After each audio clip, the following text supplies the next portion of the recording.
This video is brought to you by Dr. Kristen R. Bromley's Guitar Method Book Series and Online Music Academy. Hi, I'm Dr. Kristen Bromley. Welcome to my online academy. It's so great to have you joining me here in these online lessons. In this video, I'm going to go over the G7sus, the C7sus, and the F7sus voicings that we can play in first position on the guitar. In the last video, I explained what dominant seventh chords that are suspended are theoretically, and we learned the A7sus, the D7sus, and the E7sus. Now we're going to learn these three voicings, and we're going to continue to jam together on some chord progressions so we can practice these chords and even some of the ones that we learned in the last video. So the focus of the lesson series right now is dominant seventh suspended chords, or suspended dominant seventh chords. Dominant seventh chords with a suspended fourth. Dominant seventh sus4 chords. That's a lot of different ways of saying the same thing, but that's what we're working on. This video accompanies lesson 21 from my Chords and Harmony Books 1 and 2 method book. In the book, we're going to be on pages 138 through 141 with this video. After I've gone over the voicings, we're going to jam together on some of these progressions, songs 4 through 8 in the book. With these, of course, I have recorded that jam along track, so we'll be playing right along with bass and drums accompaniment, which makes it super fun. All right, let's take a look at these voicings. Now, you'll remember from the last video, if you saw it, that what we have is a dominant seventh chord happening where we've replaced the third of the chord with a fourth step, a perfect fourth above the root, the fourth step that comes out of the Mixolydian scale, which is where we actually get our dominant seventh chords. So that's what we have happening. These voicings then are going to reflect how we play the dominant seventh chords in first position, but we've replaced the third with the fourth. So let's just go ahead and start with G7sus. With G7sus, we use our index finger to play at the first fret across the top two strings, and then we'll mute the fifth string, we'll play the third and fourth strings open, and we'll grab that low sixth string at the third fret with our ring finger. So just like so, we get a nice G7sus.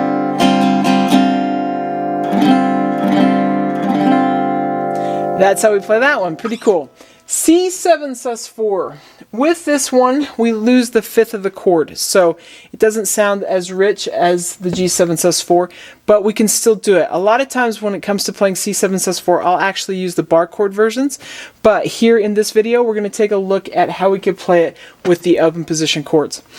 We can play it on just the inside four strings and mute that top string, or you can use your index finger to play across both notes in that first fret on the top two strings.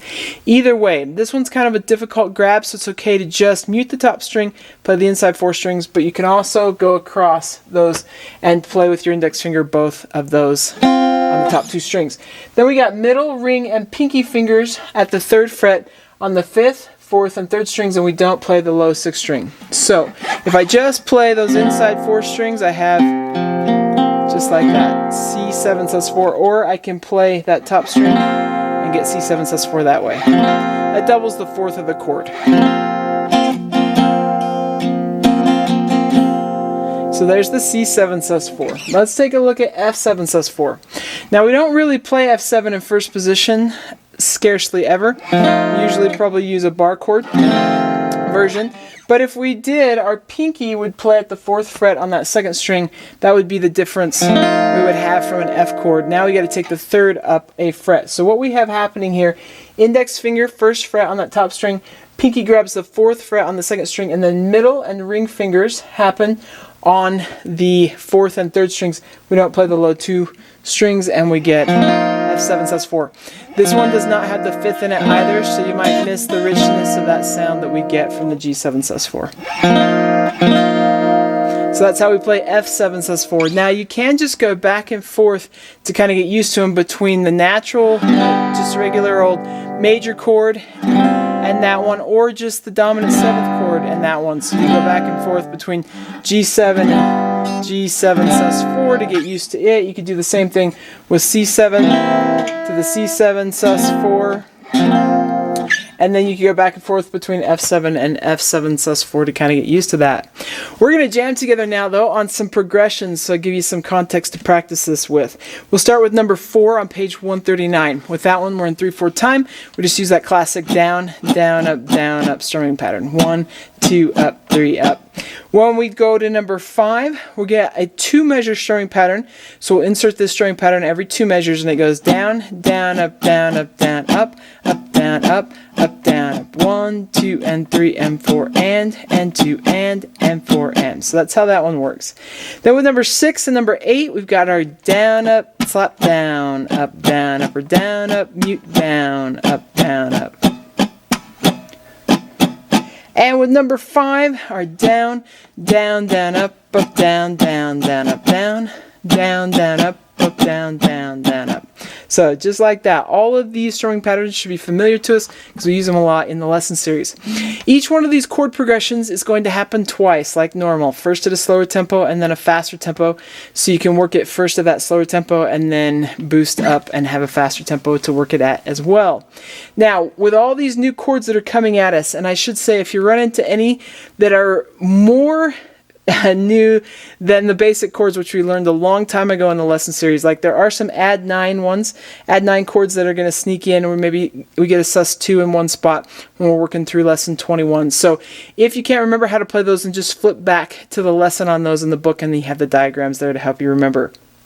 I'm not going to go over them again here. But if you get to a spot where it's difficult to go back and forth between 2 chords, such as like the C-sus 4 and an F, then you just want to practice going back and forth between those 2 chords. Pause the video, just get used to that. I showed how to do this in the last video, but you would just get used to going back and forth between the chord changes where you can't get there in time. Remember also that as we've worked on learning how to play the guitar, we've talked about previously, a long time ago when we were just learning the chords and just learning to strum, that you can start switching to that next chord on that last up strum. So it's okay to sneak it in a little early. Better to have just some open strings that then get quickly replaced by the actual fingering than to stop and have trouble strumming. With these progressions, it's also okay to mute those strings, just practice on strumming, and then don't worry about the strumming and just practicing on the fingerings, and then try putting it together. So those are some ways to take advantage of this video, jamming along with me and the band on these chord progressions, trying to take advantage of it to help you as you're mastering these chords. All right, it's going to be fun. Let's go ahead and play these.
All right, excellent. I hope you're having fun with this. These are some cool sounds that show up from time to time. We actually probably practice them more here in the book than they tend to show up in a song. They'll show up here and there, and they really can add some cool momentum to a chord progression when they do show up. So it's nice to spend this time working on these together. In the next video that goes with lesson 21, we're going to learn B7 sus 4. We haven't learned that one yet, so we're going to learn that one, and we're going to work on some more chord progressions that allow us to continue to practice these. So it's going to be great. Take care, and I'll see you next time. Thanks for watching this video. If you found it helpful, please hit the like button and subscribe to the channel. And be sure to check out more great content. You can find more information about me and my products at kristenbromley.com. Take care.